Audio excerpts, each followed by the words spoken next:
Good morning guys, and welcome back to my channel.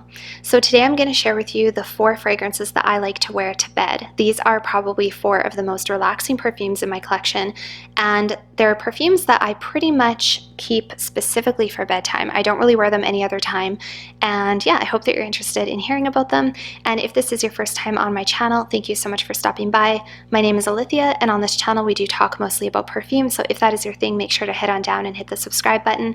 Also feel free to head on over and follow me on Instagram, where I share a lot of behind the scenes footage, minimalism, decluttering, home decor, and of course a whole bunch of perfume related content. And with that out of the way, let's get started. Oh, and also let me know down below, what is your favorite perfume to wear to bed? Okay guys, so the first fragrance that I like to wear to bed is one that's actually a little bit newer to my collection. I don't think I've actually talked about this one on my YouTube yet. I've talked about it on Instagram a couple times, but I haven't mentioned it on YouTube. And for a while, I wasn't even sure I was going to keep this perfume. So this is Burberry Brit Rhythm. Now this came out in, I don't even know, like early 2000s, I think. So this is a little bit of a dated smelling perfume to me. Like when I smell it, it definitely reminds me of like 15 years ago, maybe even 20 years ago. But there is something about this perfume that I really like that I just can't seem to get enough of. It's very comforting for me. It's a little bit nostalgic for me. And I don't really like wearing it for like everyday wear, although it would be considered an easy grab and go, I think. I think this is a perfume you could wear anytime, all day, every day, signature scent, to the office, bumming around at home. I think it's a great everyday perfume. And you can see that there is a little bit of a dint missing, and that has just been put in over about the last 2 weeks, I would say, because up until that point I wasn't sure I was even going to keep this perfume. So I do really like the bottle. I love the color of the juice. It's a very pretty perfume bottle, and it's a very distinct scent. If you've smelt this perfume, or if you wear this perfume, you know what I'm talking about. It's a very distinct, very strong perfume actually. For being a sort of a musky, little bit of a fresher kind of a floral fragrance, it is very strong. The performance on this thing is incredible. If you're looking for a sort of fresh, pink peppery, lavender, musky scent, a little powdery, but something that lasts all day and is actually very strong, and you actually have to go light on the atomizer with this, or you could possibly give yourself a headache. It's pretty strong. This is a good one to check out. And yeah, there's something about it that I really like. It almost reminds me a little bit of freshly cleaned laundry, and at the same time it's kind of sophisticated and classy. I think that a lot of the Burberry perfumes are sort of sophisticated, chic, classy, timeless. I think that's just like the hallmark of Burberry fragrances. But overall, the Burberry fragrances are very like inoffensive, classy, and timeless, I find. So the notes that you have in here are lavender, pink pepper, neroli, and aldehydes in the opening. You also have orris, petalia, blackberry leaf, and a little bit of orange blossom in the middle.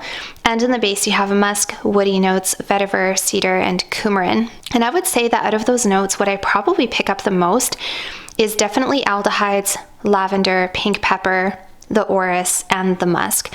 This is a powdery, I don't know. It's just a really nice perfume, you guys. It's a powdery, kind of a fresh, a little bit of a spicy component, almost like a dryer sheet, almost like freshly washed clothing. And I think that the reason I like it for bed, again, is that lavender. You'll notice a theme. A lot of my perfumes that I wear to bed have lavender in them. Even Lyra from Xerjoff, Margiela, those are also great bedtime scents, but I don't tend to wear them for bed. But I think any perfume that has lavender, you probably can't go wrong with. And this is very relaxing. And this actually used to be my signature scent probably 15 years ago. Like, yeah, not even kidding. I used to wear this. I went through a whole bottle of this about 15 years ago. And it's funny because my daughter, who is 11, tells me that this smells like me. And she doesn't know why. She said, I don't know why, it just smells like you. So maybe she remembers this on me from when she was a baby. I have no idea, but she loves this perfume. She finds it very comforting. I feel like this is a good motherly scent. And I don't know, I just have been loving this in the evening. I've been loving this out of the shower, going to bed. Very relaxing. I spray about 2 or 3 sprays down each arm, and I just smell it as I'm falling off to sleep or drifting off to sleep, and it's just super super comforting and lovely. All right, and my second favorite fragrance to wear to bed, and you guys, well, I shouldn't say second, this is in no order, you guys, but the second fragrance on this list is Lovely from Sarah Jessica Parker. If this was a trivia question, everyone would get it right. If I said, what's my favorite perfume to wear to bed? Everybody knows this. This is my favorite perfume to wear to bed, and this is Lovely from Sarah Jessica Parker. And check out that dint, you guys. I am slowly narrowing in on the final. This perfume has the biggest dint of any perfume in my entire collection, and that's because what is something I do every single day? I sleep every single day, and I do like to wear perfume to bed frequently, so this is something I grab for more than any other bottle in my collection. And this is again a lavender fragrance with some musk. I think if you're looking for a good scent to wear to bed, you can't go wrong with a lavender musky scent. It just works. I don't know. There's something about this fragrance that I find very, very comforting. It sounds by the notes like it would be sort of a chic, upscale, classy daytime perfume. But for some reason, I don't love wearing this in the day. It doesn't have the greatest performance. I wouldn't say it's like super weak, but it's not incredibly bold or incredibly long lasting. And I think for that reason, it also makes it really nice to wear to bed because you don't choke yourself out or give yourself a headache. It's not bothersome to you or anyone around you. It's just very comforting, relaxing, and feminine. So the notes that you have in here are lavender, martini, bergamot, mandarin orange, and palisandro rosewood. In the middle, you have patchouli, orchid, and narcissus. And in the base, you have musk, woody note, cedar, and white amber. How this came into my collection was actually back in the beginning of 2020 when I first started getting into perfumes. I ordered this one blindly, and because I had heard good things about it, and I actually hated this, you guys. When I first smelled it, I hated it. So that's why these days when I hear people tell me they tried this in the store and they didn't like it, I tell them, you know, keep going back every couple of months and check it out, because this is only like $20. So I had it in my collection. It didn't cost me very much, and the more that I kept coming back to it and smelling it, the more I developed a love for it. So when I first smelled this, I thought it smelled sour, rotten, a little bit like urine, like cat urine, like that cassis kind of smell. Like I just thought it smelled a little bit off. I literally thought the bottle had gone off. And I just remember thinking, I think the bottle went off, but actually it didn't. Now I know that's just the way patchouli and musk smell when you put them together. Yeah, and then there's also that bergamot in there. There's a little bit of lavender. There's a little bit of a woodiness to it. This is just a lovely perfume. You can't come up with a much better name for this perfume. It is lovely. It is mature. Yes, it is not youthful, fun-loving, flirty. I wouldn't even say it's overly sexy. Maybe you could say it has a sexiness because the musk might be maybe a little sexy, but yeah, I just love wearing this to bed. And if you're looking for a fragrance to compare this to, it is very similar. Oh my. It's similar to Narcissus. Am I saying that right? Oh my gosh, you guys. Narciso Rodriguez. What's wrong with me? Okay, let's try that again. It is similar to Narciso Rodriguez for her, the EDP and the EDT.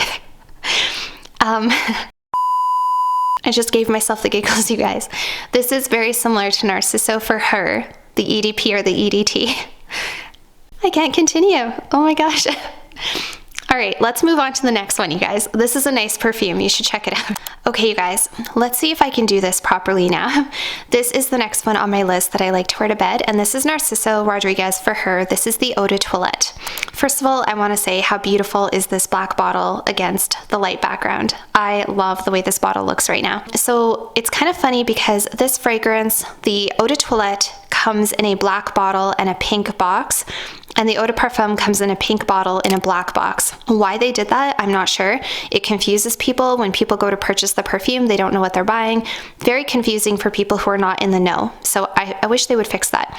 But this is the Eau de Toilette, and this is again a musky feminine fragrance. So the notes that you have in here are African orange flower, osmanthus, and bergamot.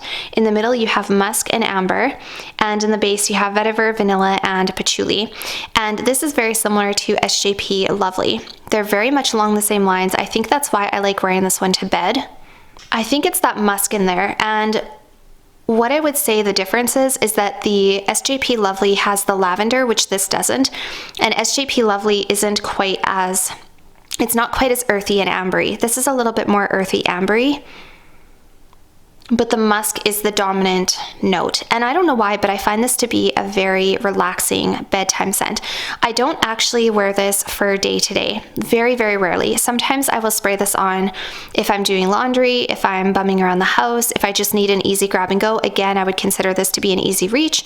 You just don't have to think too hard about it. It's not challenging, it's pretty, it just works. It's really, really beautiful. And on the skin, I think it's even better than it is at the atomizer. Very relaxing. Again, it doesn't have incredible performance. I don't know.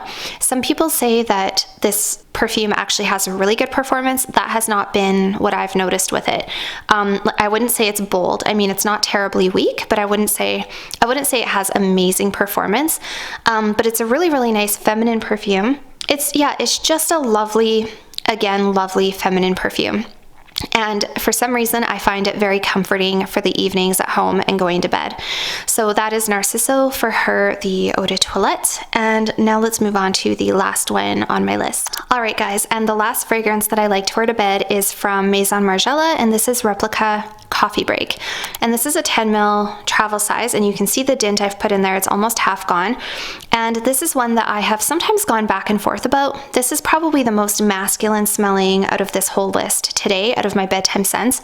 Oh, this is a beautiful, beautiful fragrance. It's really funny because I didn't think I liked this one, and then once I actually started wearing it, I fell in love with it, and all my subscribers were saying, welcome to the Coffee Break Club, because so many people love this perfume. So this has an opening of pepper, orange blossom, and patchouli. In the middle, it has lavender again, coffee, milk, tonka bean, and benzoin, and it also has a bit of cypriol oil. And in the base, it has vanilla, cedar, and vetiver. So it does have a couple of notes in there that would make it smell a little bit more masculine. It's got that lavender and it has that cypriol oil. And those two notes definitely give it a little bit more of a masculine edge. But I just absolutely love this, you guys. Amazing for fall and winter. You wouldn't have to just wear this to bed, but I think because it has that lactonic and milky quality, it's just very relaxing to me, very comforting, especially on a cold night. I love spraying just a couple of sprays of this, one on each arm, and just sniffing it as I drift off to sleep. It's just beautiful. Almost has a bit of a sexiness to it. This one is a contender for a full bottle. I wasn't sure if I wanted a full bottle or if I needed a full bottle, but I have to say I enjoy wearing this. I really, really enjoy wearing this. And I think that once I'm done, I would like a full bottle of this one. I just find it very comforting, very relaxing. What this smells like to me, it kind of smells a little bit like a latte, but like a lavender latte. And then there's also this teeny tiny touch of like a woody green foresty component, just a tiny, tiny touch. And I think that's from that cypriol oil. But overall, it's just very relaxing. I can't really tell you the longevity. I haven't ever given it a proper like all day, full day wear. I've been always wearing this at night before I go to bed. So if anybody knows how good the longevity of this is, maybe comment down below so that we know. So yeah, that is the last one on my list today, and that is Replica Coffee Break. So that was it for today's video, you guys. I hope that you enjoyed hearing about my relaxing bedtime scents. I deeply apologize for my little giggling fit that I had in the middle. I literally could not stop myself and fix myself and move on. So I will see you guys all very soon in my next video. Bye for now.